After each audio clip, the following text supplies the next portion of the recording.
Imagine an island so small you could drive around it in 20 minutes. Now imagine that island becoming the preferred address for 400 Russian banks, thousands of shell companies, and billions of dollars in money that needed to disappear. This is Nauru, a speck of land in the Pacific that once held more registered banks than it had traffic lights. Visual: aerial drone shot descending through clouds toward a tiny coral island, turquoise water giving way to brown, scarred land. How does an island nation smaller than most airports become the financial underworld's favorite hideout? Context: in one breath, Nauru is an 8-square-mile island in the middle of the Pacific Ocean, 2,000 miles from Australia. For most of the 20th century, it was one of the richest countries per capita on Earth, built on mountains of bird droppings turned fertilizer. By the 1990s, those mountains were gone, the money was gone, and the island was desperate. That desperation opened a door. What walked through that door was the entire architecture of global money laundering, and Nauru welcomed it with open arms and almost no questions asked. This is the story of how a nation sold its sovereignty to become a post office box for the world's dirty money. Timeline of key events: the fall from paradise in 1968. Nauru gained independence from Australia as one of the wealthiest nations on the planet. Phosphate mining, the extraction of ancient bird guano deposits, had created extraordinary wealth for a population of just 10,000 people. The government established a trust fund meant to last forever. Lower third, 1968-1989, peak wealth, $1.4 billion trust fund. Source: World Bank Economic Data, 1990. But the mining destroyed 90% of the island's surface. When the phosphate ran out in the early 1990s, the trust fund had been badly mismanaged through failed investments in London musicals and real estate schemes that never materialized. By 1995, Nauru was functionally bankrupt. The Russian connection arrives in 1998. A group of consultants approached the Nauru government with a proposal. They would help the island create a banking sector that would generate revenue through licensing fees. No physical banks would be built. No staff would be hired. Companies would simply register in Nauru and pay annual fees for the privilege of having a Nauruan address. The Nauru Parliament passed the banking legislation in 1998. Within months, the island had licensed over 400 banks. Most existed only on paper. The consultant who helped draft the legislation later admitted to the Australian Federal Police that due diligence was minimal to non-existent. Source: Australian Federal Police Investigative Report, 2000. The golden age of the shell between 1998 and 2001, Nauru became the registered home to an estimated $70 billion in Russian capital flight. The country issued thousands of offshore banking licenses and shell company registrations. A single laptop in a government office processed the paperwork. The licensing fees briefly provided 40% of government revenue. Infocard. By 2000, 400-plus banks, physical branches, 70 beater estimated flows. American and European investigators began noticing the pattern. Banks in Moscow would wire money to accounts registered in Nauru, where the trail went cold. The money would then reappear in Cyprus, Switzerland, or London, now wearing a clean Pacific pedigree. Source: Financial Action Task Force Report on Non-Cooperative Countries and Territories. June 2000, pattern break. How do you launder $70 billion through an island with no ATMs? The crackdown in June 2000, the Financial Action Task Force, an international anti-money laundering body, placed Nauru on its blacklist of non-cooperative jurisdictions. The United States followed with sanctions, effectively cutting Nauru off from the American banking system. No Nauruan registered bank could clear transactions through New York anymore. Russia launched its own investigation. In September 2001, Russian authorities identified $70 billion that had fled the country through what they called phantom firms, registered in Nauru and other Pacific islands. Source: Russian Central Bank press release, September 2001. New York Times reporting, September 18, 2001. Nauru resisted at first. The banking sector was generating millions in revenue for a nation with almost no other income, but international pressure mounted. In 2003, facing complete economic isolation, Nauru agreed to reform.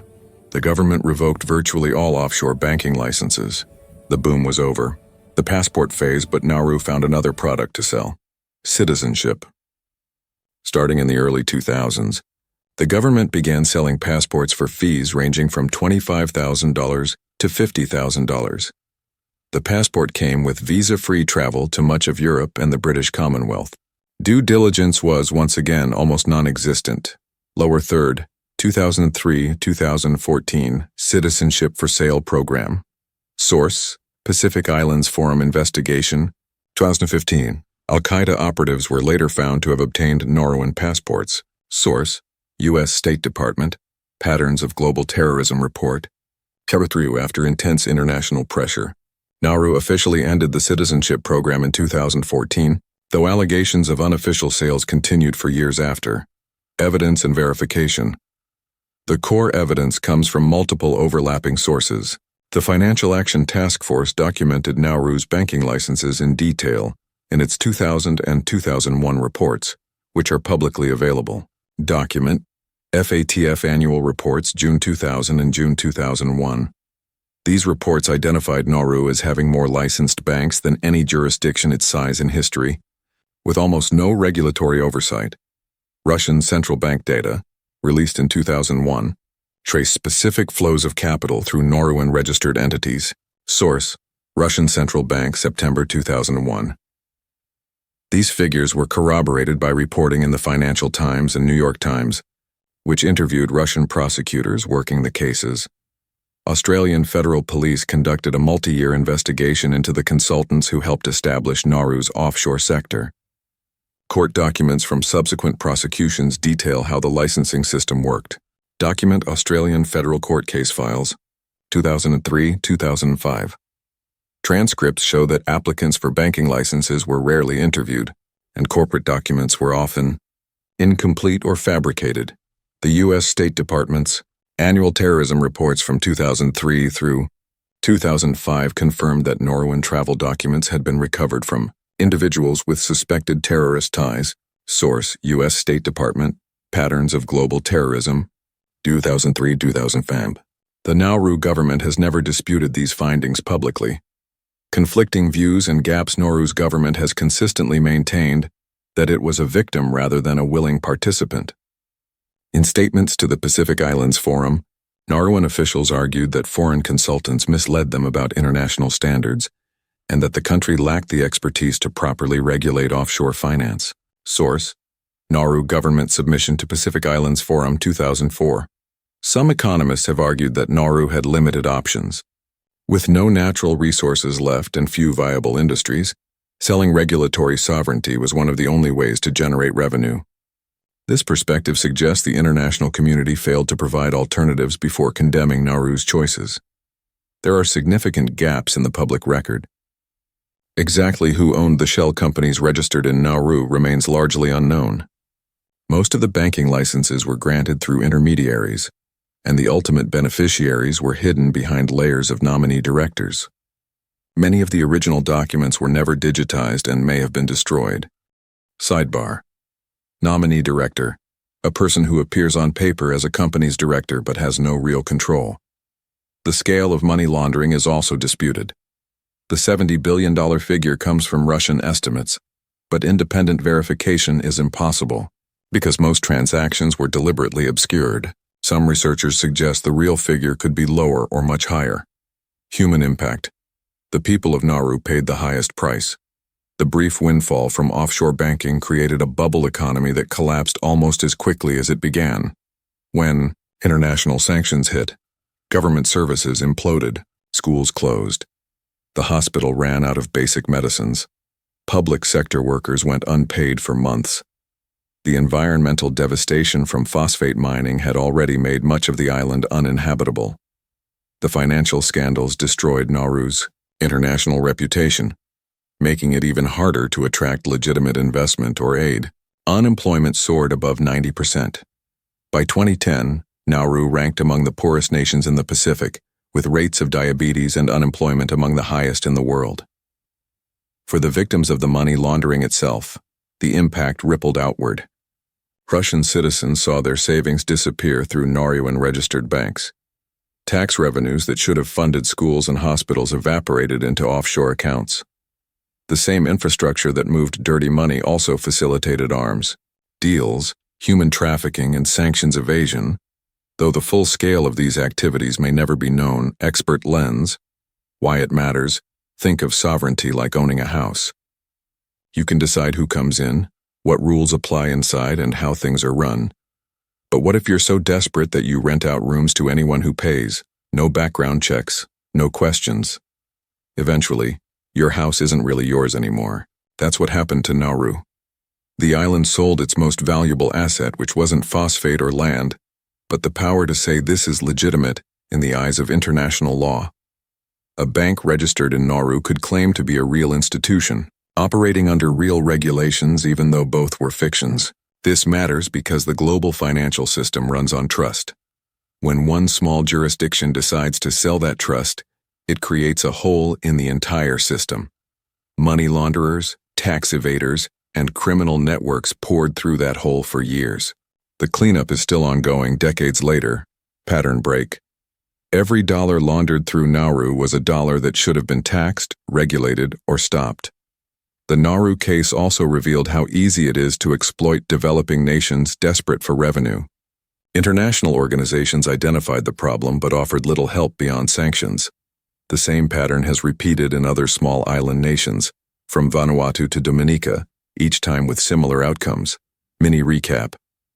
Here's what we know. For certain. Nauru licensed hundreds of banks and thousands of shell companies with almost no oversight between 1998 and 2003. Billions of dollars flowed through these entities, much of it from Russia. International pressure forced Nauru to shut down the offshore sector, but the damage was done. What we don't know, who ultimately controlled most of the money, where all of it ended up, and how much of the activity was merely tax avoidance versus serious criminal enterprise. Many of the records are gone, and most of the key players have never been publicly identified. Now we need to understand what came after the collapse and what it means for Nauru today. What's next short-term? High confidence. Nauru remains heavily dependent on foreign aid, primarily from Australia. The country hosts an Australian-run immigration detention center, which has become its primary source of income. This arrangement is controversial but appears stable for now. Medium-term, medium confidence. Nauru is exploring seabed mining rights in its territorial waters as a potential revenue source. Early negotiations with mining companies are underway, but environmental concerns and technical challenges could delay or derail these plans. Long-term, low confidence. The island faces existential threats from climate change, with sea level rise expected to make parts of Nauru uninhabitable within decades. Whether the country will exist in its current form by the end of the century is an open question. Nauru's offshore banking era is unlikely to return. International anti-money laundering standards are now much stricter, and Nauru remains under enhanced scrutiny. But the template still exists, and other small jurisdictions continue to face similar temptations when economic desperation meets loose regulation. Utro and Kidanauru's story is a reminder that sovereignty without resources is a dangerous thing, and that the global financial system has vulnerabilities that small actors can exploit, with devastating consequences. The island sold itself trying to survive, and the world let it happen until the damage was already done. If you want to understand how this pattern plays out elsewhere, watch our next video. The Citizenship Sellers: How Small Islands Became Passport Factories. It's the same playbook, just a different product. Source notes and disclaimer. This script draws on publicly available reports from the Financial Action Task Force, the U.S. State Department, the Russian Central Bank, Australian Federal Police, investigations and contemporaneous reporting from the New York Times, Financial Times, and The Guardian between 2000 and 2005. Some details about specific individuals and companies have been withheld due to ongoing legal sensitivities. Nauru's situation continues to evolve, and this script reflects information available as of early 2024. For updates, consult current reporting from Pacific regional news sources and international financial watchdog organizations. If you found this story informative and well presented, please consider liking the video and subscribing to the channel.